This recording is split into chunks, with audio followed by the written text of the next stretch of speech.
పశ్చిమ గోదావరి జిల్లా భీమవరంలో 3 రోజులు జరిగిన సిపిఎం 26వ జిల్లా మహాసభలు ముగిశాయి. ఈ సందర్భంగా 25 మందితో కొత్త జిల్లా కార్యవర్గం ఏర్పాటైంది.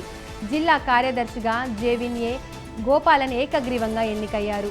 ఈ మహాసభల్లో ప్రజా సమస్యలపై చర్చించినట్లు గోపాలన్ చెప్పారు. ప్రజలపై వేసిన కరెంటు బిల్లుల భారం తగ్గించకపోతే పెద్ద ఎత్తున పోరాటం చేస్తామన్నారు.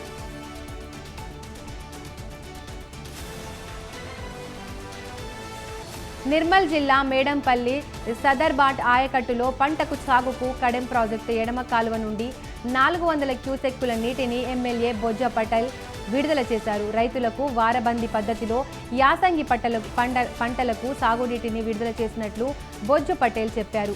రైతులు నీటిని వృధా కానివ్వకుండా సద్వినియోగం చేసుకోవాలని కోరారు. హనుమకొండ జిల్లా కర్నూలు నుండి సమ్మక్క గద్దెల వరకు రోడ్డు అస్తవ్యస్తంగా మారింది. దీంతో రైతులు అనేక ఇబ్బందులు పడుతున్నారు. శంకుస్థాపనలకే స్థానిక ఎమ్మెల్యే పాడి కౌశిక్ రెడ్డి పరిమితమయ్యారని రైతులు ఆరోపించారు.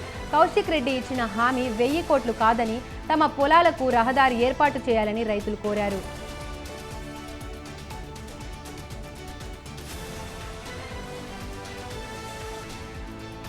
తూర్పుగోదావరి జిల్లా రాజమండ్రిలో ఈ నెల 8-9 తేదీల్లో ప్రపంచ తెలుగు మహాసభలు జరగనున్నాయి. తెలుగు సంస్కృతి సాంప్రదాయాలను పరిరక్షణకు మహాసభలు నిర్వహిస్తున్నట్లు మాజీ ఎమ్మెల్సీ చైతన్యరాజు తెలిపారు.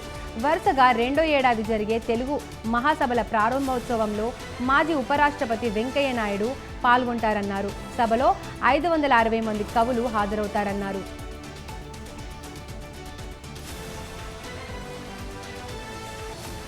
అడవిలో తిరిగే జింక దారి తప్పి రోడ్డుపైకి వచ్చి ప్రాణాల మీదకు తెచ్చుకుంది. మరో 2 తీవ్రంగా గాయపడడానికి కారణమైంది. ప్రకాశం జిల్లా ఒంగోలులోని పాత బైపాస్ రోడ్డుపై ఈ సంఘటన జరిగింది. జింక వేగంగా దూసుకురావడంతో ఆ సమయంలో వెళ్తున్న బైక్ అదుపు కాక జింకను ఢీకొట్టింది. జింక తీవ్రంగా గాయపడి కాలువలో పడిపోయింది. బైక్ రోడ్డుపై పడడంతో ఇద్దరికీ తీవ్ర గాయాలయ్యాయి.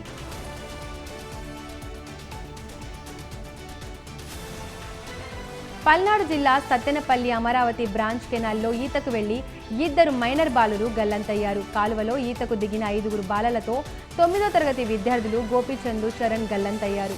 గల్లంతైన వారి కోసం స్థానికులు, పోలీసులు, అగ్నిమాపక సిబ్బంది గాలింపు చేపట్టారు.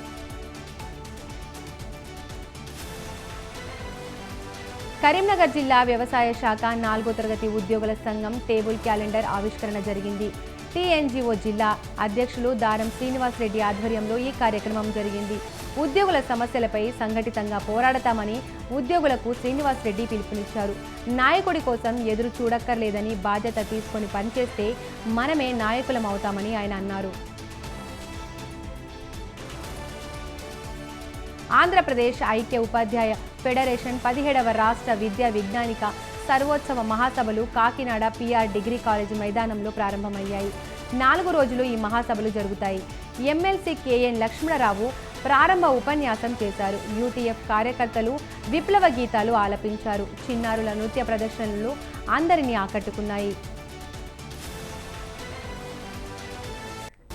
ప్రతి ఒక్కరిలో సేవా స్ఫూర్తి ఉండాలని, దాతలు ఆదర్శంగా నిలవాలని కాకినాడ 3 అదనపు జిల్లా జడ్జి కమలాదేవి అన్నారు. కాకినాడ రూరల్ వాకలపూడిలో జీవన స్ఫూర్తి చారిటబుల్ ట్రస్ట్ చిల్డ్రన్ హోమ్ చిన్నారులకు జిల్లాలోని 16 మంది జడ్జీల సహకారంతో నిత్యావసర వస్తువులు అందించారు. అనాథ పిల్లలను ఆదుకోవాలనే దృక్పథంతో తమ వంతు సహకారం చేశామన్నారు జస్టిస్ కమలాదేవి.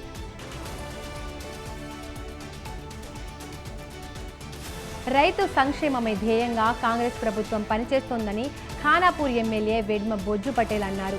మంచిర్యాల జిల్లా జన్నారం మార్కెట్ కమిటీ నూతన పాలకవర్గ ప్రమాణ స్వీకారోత్సవానికి హాజరై శుభాకాంక్షలు తెలిపారు. రైతుల అభ్యున్నతి కోసం ఎల్లవేళలా తాము కృషి చేస్తామని, వావి పంటలను గిట్టుబాటు ధర అందేలా చేస్తామని అన్నారు.